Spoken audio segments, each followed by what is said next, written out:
Hi hello friends, welcome back to my channel restoration cooking vlogs. ఇవాళ అయితే ఇంకొక కొత్త న్యూ రెసిపీతో అయితే మీ ముందుకు వచ్చేసాను ఫ్రెండ్స్. అదేంటో చూసేద్దాము. ఇవాళ ఆనియన్ మునక్కాయ ఎగ్ కర్రీ ఎలా చేయాలో చూపిస్తున్నాను, చూడండి. ఫస్ట్గా అయితే ముందు ఆనియన్స్ అయితే వేయించుకోవాలి కడాయిలో వేసుకొని. మరి డీప్ ఫ్రైగా కాదు, తక్కువగా కాకుండా మీడియం క్వాంటిటీలో అయితే మనం వేయించేసుకోవాలి ఫ్రెండ్స్. వేయించుకున్న తర్వాత ముందుగా మనం కట్ చేసుకొని ఒలిచి పెట్టుకున్న మునక్కాయలని అయితే ఆనియన్స్లో యాడ్ చేసేసి వేసినప్పుడే కొంచెం సాల్ట్ అనేది వేసి వేయించుకోవాలి. ఎందుకంటే మునక్కాయ ముక్కలకి సాల్ట్ పడుతుంది కాబట్టి. యాక్చువల్గా అయితే మునక్కాయలు సెపరేట్గా ఉడకబెడతాము. ఈ రెసిపీకి అయితే మాత్రం ఉడకబెట్టాల్సిన అవసరం లేదు, ఆనియన్స్తో పాటు మగ్గిపోతాయి.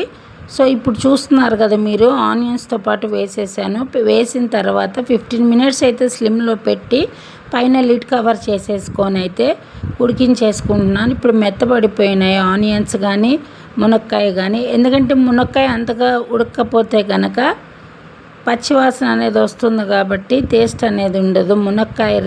మునక్కాయలో ఉండే ఆ ఫ్లేవర్ అనేది ఆ కర్రీకి పట్టదు. సో మగ్గినాకైతే మాత్రం నేను red chilli powder, khopra powder అంటే కొబ్బరి పొడి, ధనియా పొడి అవన్నీ అయితే సరిపడినంత అయితే వేసుకుంటున్నాను. పసుపు, కొంచెం చికెన్ మసాలా వేసుకోవచ్చు, కావాలంటే గరం మసాలా కూడా వేసుకోవచ్చు ఫ్రెండ్స్.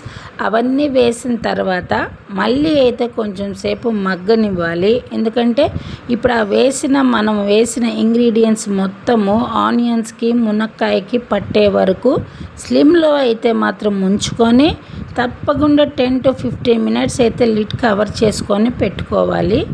ఎందుకంటే బాగా మగ్గాలి కాబట్టి, లేకపోతే మునక్కాయ అనేది ఉడకదు ఫ్రెండ్స్, కూర చెడిపోతుంది. సో ముందుగా అయితే బాయిల్ చేసి పెట్టుకున్న ఎగ్స్ అయితే ఉన్నాయి కదా, తర్వాత ఆ ఎగ్స్ అయితే మాత్రం యాడ్ చేసేసుకోండి. దాంట్లోకి యాడ్ చేసేసుకొని మెల్లగా స్లోగా కలబెడుతూ ఉండాలి. ఎందుకంటే ఎగ్ అయినా విరిగిపోవచ్చు, లేదా మునక్కాయలైనా కొంచెం విరిగినట్టు అవుతాయి ఫ్రెండ్స్, బాగుండదు కదా. సో ఇలా చేసుకుంటూ జాగ్రత్తగా కలిపేసుకుంటూ మళ్ళీ అవసరమైతే కొంచెం తప్పకుండా వాటర్ అయితే యాడ్ చేసుకోవాలి ఎందుకంటే వాటర్ యాడ్ చేసుకునేది కొంచెం గ్రేవీగా అయితే మనకి కర్రీ ప్రిపేర్ అవుతుందన్నమాట. చూస్తున్నారు కదా, వాటర్ అయితే యాడ్ చేశాను. మరీ ఎక్కువ అయితే యాడ్ చేయాల్సిన అవసరం లేదు. సో ఇప్పుడైతే మాత్రం ఇదంతా బాగా ఉడకనివ్వాలి. స్లిమ్లో మాత్రమే పెట్టుకోవాలి ఫ్రెండ్స్, ఎందుకంటే హై ఫ్లేమ్లో పెట్టామంటే మాత్రం మాడిపోతుంది.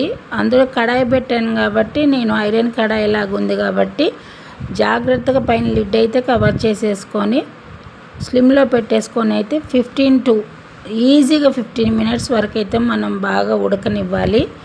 లోపల ఉడుకుతూ ఉంటుంది. అప్పుడు ఆయిల్ కానీ వాటర్ కానీ మనం వేసిన ఇంగ్రీడియంట్స్ మొత్తము అదిగో చూస్తున్నారు కదా, కర్రీకి అయితే బాగా పట్టేస్తుంది. అప్పుడు గుడ్డు కూడా ఉడికిపోతుంది ఫ్రెండ్స్. దాంతోపాటే మనం నార్మల్గా అయితే పులుసు చేసేటప్పుడైనా ఏదన్నా టమాటా ఎగ్ కర్రీ చేసేటప్పుడు ఎగ్కి అయితే ఘాట్లు పెడతాం కదా, కానీ ఇక్కడ ఘాట్లు పెట్టాల్సిన అవసరం లేదు, ఎందుకంటే ఉడికిపోతుంది కాబట్టి. మొత్తము చూస్తున్నారు కదా ఫ్రెండ్స్, లాస్ట్లో అయితే నేను కొత్తిమీర యాడ్ చేసుకున్నాను. ఇప్పుడు చూడండి, మరీ వాటరీగా లేదు, మరీ ఇగురుగా లేదు, కొంచెం గ్రేవీగా రైస్లోకి కలుపుకునేటట్టుగా వచ్చింది. సో తప్పకుండా ఇదైతే ట్రై చేయండి ఫ్రెండ్స్.